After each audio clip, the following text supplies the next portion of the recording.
Buenas noches. Te doy la bienvenida a esta primera edición de Walter Responde. En mi página de Facebook realicé esta convocatoria luego de que me solicitaron en los comentarios de mis videos que hiciera un video como este, y ahora voy a aclarar algunos aspectos que les han producido curiosidad. Irma Ortega pregunta: ¿alguna vez te ha ocurrido personalmente algo perturbador o que tenga que ver con lo sobrenatural? Pues bueno, Irma, cuando era más pequeño tuve una experiencia bastante extraña. Resulta que salí a jugar con mis juguetes. Eran unos dinosaurios y unos Power Rangers, que en ese tiempo estaban de moda.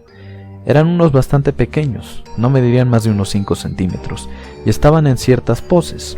Recuerdo que jugaba en el escalón que estaba frente a la casa de mi tía. Mi mamá me habló y yo volví a mi casa, y dejé mis juguetes allí. Cuando volví para seguir jugando, ya no estaban. Le dije a mi mamá y ella fue a pelear con el ama de llaves de mi tía porque creía que sus hijos se los habían llevado. Ya sabemos cómo son las mamás. Cuando se enojan, no hay quien las pare. En fin, yo permanecí en mi casa esperando que el asunto se resolviera y de repente siento que alguien me lanza algo desde la izquierda. Cuando volteé a ver qué había sido, vi al Power Ranger rojo en el piso.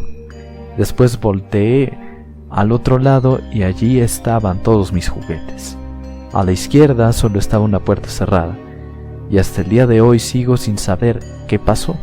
Tengo la hipótesis de que tal vez aquellos niños los tomaron y tal vez los arrojaron desde la ventana. Quizás el muñequito rebotó en la pared y por ello me cayó desde la izquierda, pero no estoy seguro de que así haya ocurrido.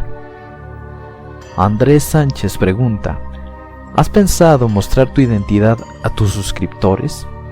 Bueno, a quienes se han dedicado a seguirme en Twitter, Facebook o en mis blogs, mi identidad no les es un misterio, pero no creo que vaya a mostrarla en este canal. Johan González Jiménez pregunta: ¿estudias criminología o alguna ciencia afín? La estudio, pero no profesionalmente. Solo voy a la biblioteca y tomo algunos libros de criminología. También soy alguien que lee mucho psicoanálisis, pero en sí yo estudié pedagogía, la ciencia de la educación. Shizu Aida me pregunta: ¿ha habido alguna historia, ya sea real o de ficción, que te haya perturbado a tal extremo de robarte el sueño? Pues cuando tenía unos 8 años, una época en la que a pesar de la inocencia uno ya comienza a ser diferente, ya se tiene un pensamiento más maduro y lógico, y recuerdo que no había nada que hacer y comenzamos en la clase a contar historias de terror en la escuela. Todo se me hacía muy superfluo, muy barato. También conté mi historia barata que no impactó a nadie, pero entonces la maestra, quien por cierto me parecía muy guapa y se llamaba Carmen, nos contó lo que había visto en la película del proyecto de la Bruja de Blair. Yo no la había visto, ni muchos de mis compañeros, pero cuando Carmen comenzó a describir lo que había visto, realmente me impactó. Dijo que en una parte, antes de que todos los miembros del equipo desaparecieran, ellos llegan a una casa abandonada, donde puede verse un muro, en el cual estaban impresas las huellas sangrientas de las manos de varios niños, en lo que podría haber sido una cámara de tortura, donde la bruja de Blair los encerraba para antes de triturar sus huesos y devorarlos. Y justo cuando ellos estaban allí, de entre las sombras, brotaba una silueta y unos fulgurantes ojos infernales que los miraban desde lo alto como 2 brasas ardientes.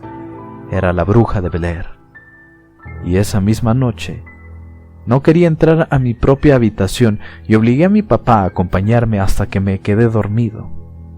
Poco después vi la película y allí se perdió el encanto, porque realmente no asusta nada. Pero la narración de mi maestra nunca se me va a olvidar. Abraham Ruiz pregunta: ¿qué es el verdadero mal?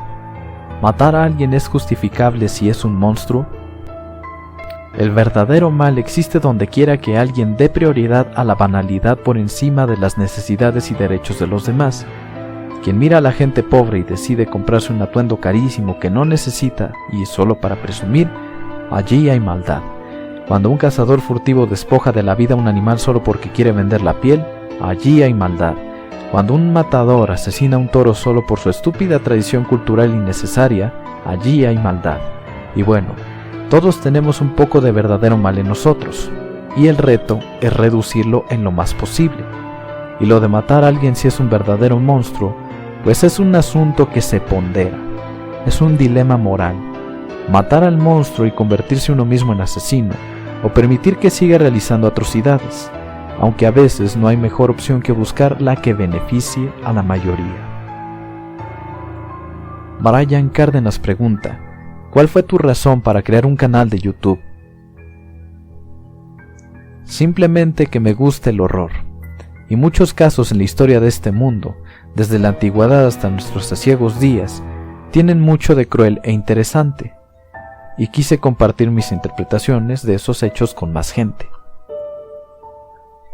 Violeta Valery pregunta: ¿cuál consideras que es el caso más perturbador o más siniestro de la vida real del que escuchaste?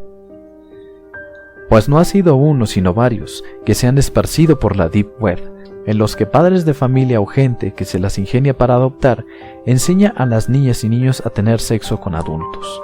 Y es perturbador porque cuando yo entrevisté a algunos, y por lo que he visto en otros videos que también se suben a YouTube, esa gente no busca generar un vínculo afectivo siquiera, sino que meramente utilizan a esos niños como objetos sexuales y los comparten con cualquiera, solo para que se satisfagan. Eso es lo más siniestro que he escuchado. Johanna Alvarado dice: respóndame si pudiste localizar aquel amor al que nunca le dijiste que la amabas. No la he encontrado, pero tengo la esperanza de que un día volveré a encontrarla. Yohandi Hernández pregunta: ¿cuál es el caso que más te ha impresionado?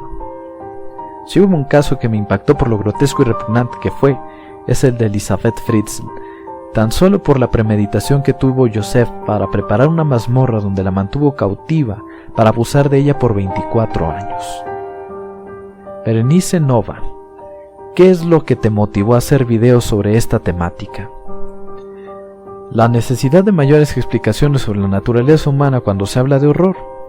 Gracias al auge del psicoanálisis en el siglo XX, hay términos que ya mucha gente utiliza en su hablar cotidiano y ayudan a entender un poco por qué una persona deviene maligna, pero no es suficiente. La verdad es que cualquiera puede intentar hacer un diagnóstico ahora basándose en la relación de un asesino con sus padres, como si todo fuese una línea de fácil causa-efecto, cuando realmente no es así. La mente humana es más compleja que un conflicto con los padres. Hay modos en que se concibe la realidad que sitúan a los asesinos en un contexto más amplio que el familiar, y no solo la sociedad circundante, sino la cultura que lo precede. Desde cómo es el entorno, si es una ciudad o un campo, si hay movimientos sociales que afectan el pensamiento de un asesino o lo inspiran a realizar algo, si hay mayor o menor conciencia de violencia de género. La maldad es compleja y hay muchos canales que no lo saben interpretar de modo pertinente, y pues quiero ser una alternativa a la nota roja tradicional. Tania Cervantes pregunta: ¿a qué le tienes miedo? El miedo es el motor de la existencia humana. Miedo a la muerte, miedo a la soledad, miedo a la pobreza, miedo al acoso, miedo a la enfermedad. Es miedo a aquello que sentimos cuando no queremos sufrir algo. Todos vivimos con miedo, y quien diga lo contrario está equivocado. El miedo nos ayuda a seguir vivos, aunque si entiendo bien tu pregunta, Tania, creo que sería más acertado responderte qué me da terror. Y eso es que la lógica y la ciencia estén equivocadas, que estemos a merced de fuerzas que van más allá de nuestro entendimiento. Yo no considero que las haya, ni Dios, ni demonio, ni nada, pero me da terror equivocarme. Liseda Costa de Decena: ¿qué edad tienes? 26 años, aunque haya quienes crean que tengo más, y los acabo de cumplir. Marilú García: ¿por qué en algunos de tus videos tienes acento y en otros no? Bueno, en algunas ocasiones, cuando el video exige más vehemencia de mi parte, hablo más rápido y eso ayuda a disfrazar el acento. Si hablo más lento, el acento se hace notar. Y bueno, de momento esas son todas las preguntas que me han hecho y ha sido un placer responderlas. No olviden que al final de cada video hay un código que deben descifrar. Quien junte los 10 códigos debe enviármelos por correo con sus respectivas referencias. El primero en hacerlo con respuestas correctas se llevará mi novela autografiada y el disco de Irene Mardí.